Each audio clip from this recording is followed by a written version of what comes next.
കാര്യം, ഉറക്കം ക്ലിയറാക്കിയാൽ ജീവിതത്തിൽ ബറക്കത്തുണ്ടാവും. ഉറക്കം ക്ലിയറാക്കുക എന്ന് പറഞ്ഞാൽ ഒരാൾ എങ്ങനെയാണോ ഉറങ്ങുന്നത് അങ്ങനെയായിരിക്കും മരിക്കുക എന്നാണ്. ഉറക്കം ക്ലിയറാക്കൽ മരണം ക്ലിയറാക്കലാണ്. എങ്ങനെയാണോ ഉറങ്ങുന്നത് അങ്ങനെയാണ് മരിക്കുക.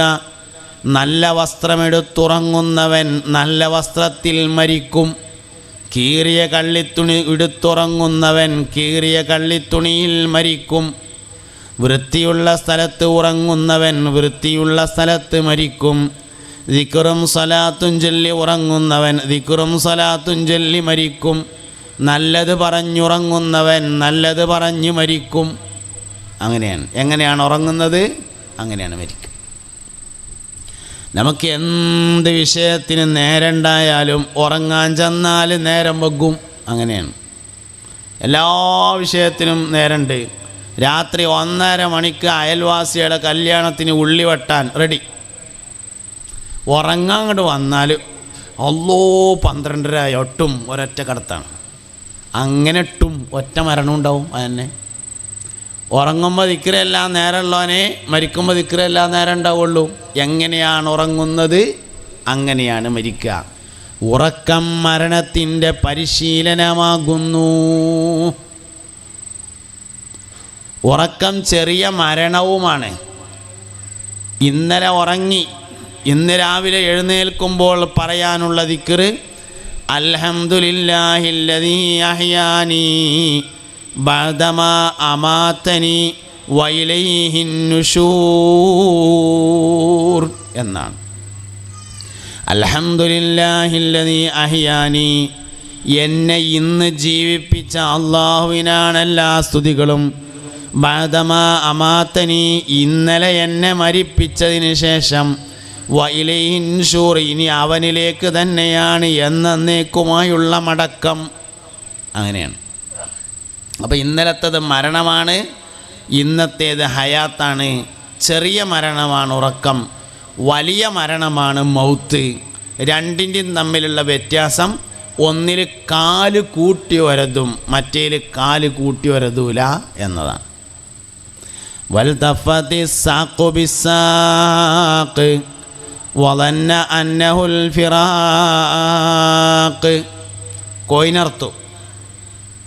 കോയിനർത്താണ്ട് ഇങ്ങനെ ഇട്ടാൽ കുറേ നേരം പടിയും.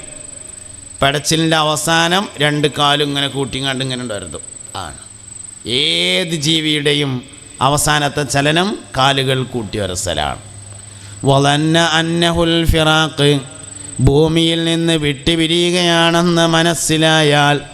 വൽതഫത്തി സാഖു ബിസ്സാഖ്, കാലുകൾ പരസ്പരം കൂട്ടി ഉരസും. അതാണ് അവസാനത്തെ ഉറക്കത്തിൻ്റെ തെളിവ്. അതുവരെയുള്ളതൊക്കെ ഇടയ്ക്കുള്ള ചെറിയ ചെറിയ ഉറക്കങ്ങൾ. അപ്പോൾ ചെറിയ മരണവും വലിയ മരണവും. ചെറിയ മരണമാണ് ഉറക്കം. അതിനാൽ എങ്ങനെയാണ് ഉറങ്ങുന്നത് അങ്ങനെയാണ് മരിക്കുക. എങ്ങനെ ഉറക്കം ക്ലിയറാക്കുക? ഉറക്കം ക്ലിയറാക്കുക എന്ന് പറഞ്ഞാൽ ആദ്യം വേണ്ടത് ഉറങ്ങുന്നതിന് മുമ്പ് മിസ്വാക്ക് ചെയ്ത് പല്ല് തേച്ച് വുളു ചെയ്യണം.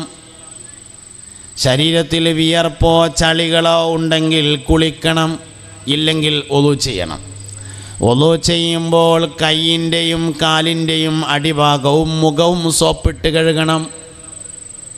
ഉറക്കത്തിൽ മനുഷ്യൻ്റെ ജീവിതത്തിനാവശ്യമായ എനർജികൾ ശരീരത്തിലേക്ക് വരുന്നത് ശരീരത്തിൻ്റെ വെളുത്ത ഭാഗങ്ങളിലൂടെയാണ്.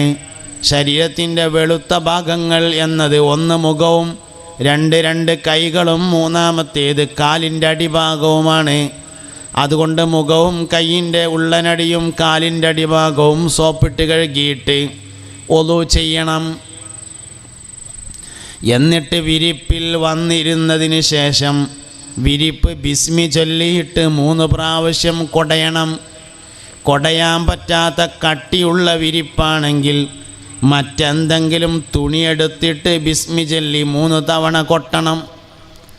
രാത്രി ഉറങ്ങി രാവിലെ എഴുന്നേൽക്കുമ്പോൾ ശരീരവേദന ഉണ്ടാകുന്നതിന് ഒരു കാരണം മാത്രമേ ഉള്ളൂ, വിരിപ്പ് കൊടയാത്തതാണ്. വേറൊരു കാരണം ഇതിനില്ല. കുറേ കാലമായി അസുഖത്തിൽ കിടക്കുന്ന പ്രായമായ ആളുകളുടെ ശരീരം പൊട്ടിമുറിയാകുന്നതിന് ഒരു കാരണമാണുള്ളത്, ഇടയ്ക്കിടെ വിരിപ്പ് മാറ്റാത്തതാണ്. അതാണ് വിരിപ്പിൻ്റെ പ്രാധാന്യം. അതുകൊണ്ട് 3 പ്രാവശ്യം കുടഞ്ഞ് നിവർത്തി വിരിക്കണം. കുടയാൻ പറ്റൂലെങ്കിൽ വേറൊരു തുണിയെടുത്തിട്ട് ബിസ്മില്ലിട്ട് 3 വട്ടം കൊട്ടണം. എന്നിട്ടാ വിരിപ്പിൽ ഇരുന്ന് ഫാത്തിഹ ഒരു തവണ ഓതുക. സൂറത്തുൽ ഫാത്തിഹ. ഫാത്തിഹ എല്ലാ ആവശ്യങ്ങൾക്കും ഓതണം. ഫാത്തിഹ നമ്മുടെ കൂടെ പിറപ്പായിരിക്കണം.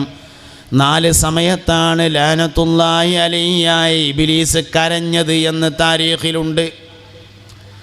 1 ഹീന ലുഇന, സ്വർഗത്തിൽ വെച്ചുകൊണ്ട് ആദം നബി അലൈഹിസ്സലാമിനെ ശുയിപ്പാക്കിയതിന് അള്ളാഹു ഇബ്ലീസിനെ ലഅനത്ത് ചെയ്തു, അപ്പോൾ കരഞ്ഞു. 2-മത്തേത് ഹീന ഹുബിത, സ്വർഗത്തിൽ നിന്ന് ഇബ്ലീസ് ലഅനത്തുല്ലാഹി അലൈഹിയെ പുറത്താക്കിയപ്പോൾ കരഞ്ഞു. 3-മത്തേത് ഹീന ഉലിദ, റബീഉൽ അവ്വൽ 12-ന് തിങ്കളാഴ്ച സുബ്ഹിയോട് ചേർന്ന സമയത്ത് മുസ്തഫായ നബി സല്ലല്ലാഹു അലൈഹി വസല്ലമ തങ്ങൾ ജനിച്ചപ്പോൾ ലഅനത്തുല്ലാഹി അലൈഹി ഇബ്ലീസ് കരഞ്ഞു. 4-മത്തേത് ഹീന നുസില, ഫാത്തിഹ സൂറത്തിറങ്ങിയപ്പോൾ ലഅനത്തുല്ലാഹി അലൈഹി ഇബ്ലീസ് കരഞ്ഞു. അങ്ങനെയാണ് 4 തവണയാണ് കരഞ്ഞിട്ടുള്ളത് എന്നാണ്. ആകെ 4 പ്രാവശ്യം നിരോധിച്ചിട്ടുള്ളൂ.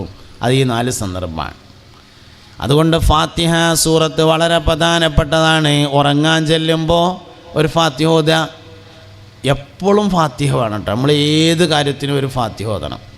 അത് വളരെ നല്ല കാര്യമാണ്. ഏത് പ്രധാനപ്പെട്ട സഹസ്രങ്ങൾ നോക്കിക്കോളി, എല്ലാ വർത്താനം പറയും. അവസാനം അൽ ഫാത്തിഹ എന്നാരെങ്കിലും പറഞ്ഞാൽ 2 എണ്ണം അപ്പം എല്ലാം പുറത്തേക്ക് ഇറങ്ങും. അതിനുണ്ടാവും. പ്രധാനപ്പെട്ട സഹസ്രങ്ങളൊക്കെ നോക്കുകൊണ്ടു. അൽ ഫാത്തിഹ ഇബ്ലീസ് കരഞ്ഞ സാധനമാണ്. ഫാത്തിഹ ഇറങ്ങിയപ്പോഴാണ് നൊലോളിച്ചിട്ടുള്ളത്. അപ്പോൾ ചില ആൾക്കാർക്ക് നൊലോളി വരും ഫാത്തിഹ പറഞ്ഞാൽ. അതുകൊണ്ട് നമ്മളെപ്പോഴും ജീവിതത്തിൽ ഫാത്തിഹ കൊണ്ട് നടക്കണം. അപ്പോൾ 1 ഫാത്തിഹ ഓതുക, ഒരു ഫാത്തിഹ. പിന്നെ ഒരു ഖുൽ ഹുവല്ലാഹു അഹദ് ഓതുക. പിന്നൊരു ഖുൽ അഊദു ബിറബ്ബിൽ ഫലഖ് ഓതുക.